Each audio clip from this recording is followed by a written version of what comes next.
Ania ang malitalya sa Ozamis today. 50 milyones ka pesos nga napud-apod sa nagkalain-lain ng mga sektor at tulos sa kasaulugan sa kapistahan o charter anniversary sa Ozamis. Wala lamang nagtabang sa mga beneficiaries, apan nagpa-asenso usab sa ekonomiya sa syudad. Ang good news ng report. Ang administrasyon ni Mayor Indy sa Team Asenso karon nining sa inyong pagsaulog iyang gibuhatan o usa ka kalihukan nga diin makatabang sa mga katawhan o sa maong pagtabang dili lamang ang mga katawhan may mamulahan nga ang sektor kundi pati ang atong ekonomiya towards our goal for Asenso Ozamis. Busa sa iyang liderato nakikonsulta siya kauban sa iyang pagpanerbisyo. Sa gipahaygayon nga pagsaulog sa dakbayan sa Ozamis sa ika-76 nga charter anniversary sa syudad ug ay kapistahan sa Blessed Birhen sa Kota, wala lamang ang giandam ni Mayor Indy Waminalog sa Asenso Ozamis Administration ang ay nagkalaiya nga makalihukan nga naghatag ay kabibo ug ay kalingawan sa katawhan. Sama sa sports events, singing contest, Miss Asenso Ozamis, Tabo Agri-Fair, cultural activities, sama sa Pirangat Ozamis Festival 2024, National Live Band Performances, Grand Fireworks Display ug uban pa. Apan, gisiguro gayon ni Mayor Indy uban sa suporta ni Governor Henry Waminalog sa provincial government, Congressman Ando Waminal, city officials ug national government officials nga tinuuray nga maapresyar ug masaulog sa dakbayan sa Ozamis ang diwa ug kahulugan sa pagkasyudad ug kapistahan niini. Gawas pa ni Ana, matabangan ug mapalambo sab ang lokal nga ekonomiya uyon sa tumong sa administrasyon nga padayon Asenso Ozamis. Kaning ato ang paghatag og ayuda sa inyoha, dili lang ni tungod kay palangga mo namo, dili lang ni kay gusto namo makatabang pod sa inyo ang pang-adlaw-adlaw, pero kani dako na pud kay ni og tabang sa ato ang lokal nga ekonomiya kay pagdawat ninyo ani igagastos nyo naman to. And sa paggastos nyo nito, natutulungan nyo rin ang ating mga maliliit na negosyante. Yung mga bibilhan nyo ng bigas, pagkain, mga kagamitan nyo pangbahay.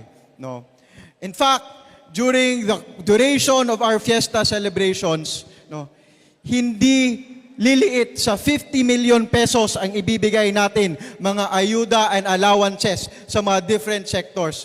Mao sa pagpabibo sa syudad ay pinaagi sa nagkadaiya nga mga fiesta activities gituyo gayon ni Mayor Indy uban ang kinatibukang Team Asenso nga maapod-apod ang milyon-milyon nga cash assistance kun ayuda sa nagkalain-lain nga mga sektor sa dakbayan pipila ka adlaw una ang kapistahan. Kini nga timely distribution ubos sa programang ayuda sa mga Ozamisnon para Asenso gituyo ay dili lamang aron makasaulog sa kapistahan apan usab aron matabangan ang mga Ozamisnon nga makasagubang sa mga hagit sa pagtaas sa presyo dulot sa kagubot nga nasinati sa daghang mga bahin sa kalibutan. Kani nga programa namugna ni nakita nato karong panahon na medyo lisod-lisod yun, daghan kayo mga presyo nga nagtagas na. Nabati nato ang epekto sa mga kalain-lain nga panghitabo. Di lang diri sa atuang nasod, pero sa tibok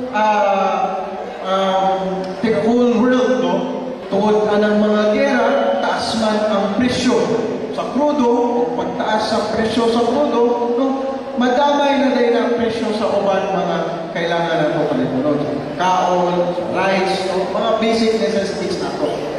Kung tuod ang atuang mga lideres po sa nasyonal, saan pa nakita nila na dili man na nila mapunggan kung naay bubot sa laing nasod, saan pa nakikita sa ito, kailangan sila muliho para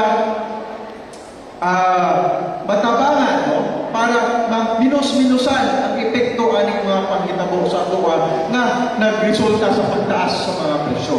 Una nga nadawat sa 2,990 ka mga service providers ang tag 3,000 pesos nga ayuda pitsa Jess sa bulan sa Hulyo nga naghatag pag-ila og apresasyon sa ilang voluntaryo nga trabaho sa paghatag serbisyo ug pagpaabot sa asenso sa ilang matag barangay. Pagka-Hulyo 15, bis peras sa fiesta o charter anniversary sa Dakbayan, duulan sa 5,000 ka mga beneficiaries gikan sa Fisher Folk, Persons with Disabilities, LGBTQIA+, nga sa unang higayon nahatagan sa rekognisyon ug ayuda alang sa ilang partisipasyon ug nahimo alang sa komunidad ug ang mga purok presidents nga natapok sa nagkalain-lain nga mga venues sa Dakbayan. Ang nahatagan sa tag 3,000 pesos nga ayuda para sa pag-asenso ug tag 5,000 pesos alang sa mga mag-uuma nga nagtapok ug giadtuan gayud ni Governor Henry, Mayor Indy ug Team Asenso sa Mayor Benjamin Fuentes Memorial Gym sa Barangay Etabid. Ang mototal 50 milyones ka pesos nga gihatag ngadto sa nagkalain-lain nga sektor sa Dakbayan, dugang lamang sa bilyon ug kantidad nga mga proyekto og serbisyo nga napaabot sa Team Asenso sa Dakbayan ug sa tibuok probinsya. Particular ang social services nga natagamtaman sa mga Ozamisnon. Ang Asenso Ozamis Free Hospitalization ug Funeral Services Program ug uban pang mga proyekto sama sa infrastruktura, agrikultura, edukasyon ug uban pa. Samtang gipangunahan kita ni Mayor Indy uban si Kongando Governor Henry padulong sa padayon Asenso Ozamis, Asenso Segundo Distrito ug Asenso Misamis Occidental. Kini mo'y additional augmentation sa atong uban pang mga social services programs sa free hospitalization, sa atong panghatag sa mga agricultural farmers, sa atong pagsiminto, sa atong mga karsada, sa atong pagdevelop, sa atong mga lugar as tourist destination. Ang distribution ni ini nga dako kaayong kantidad ingon nga ayuda ang resulta sa paningkamot ug panagiusa sa atong mga local leaders uban sa national nga opisyales ubos sa liderato ni Presidente Ferdinand Bongbong Marcos, House Speaker Martin G. Romualdez ug mga national government agencies sama sa Department of Social Welfare and Development nga nahimong ka-partner sa probinsyal ug lokal nga panggamhanan sa Ozamis sa pagpaabot sa gikinahanglan nga ayuda ug serbisyo sa katawhan.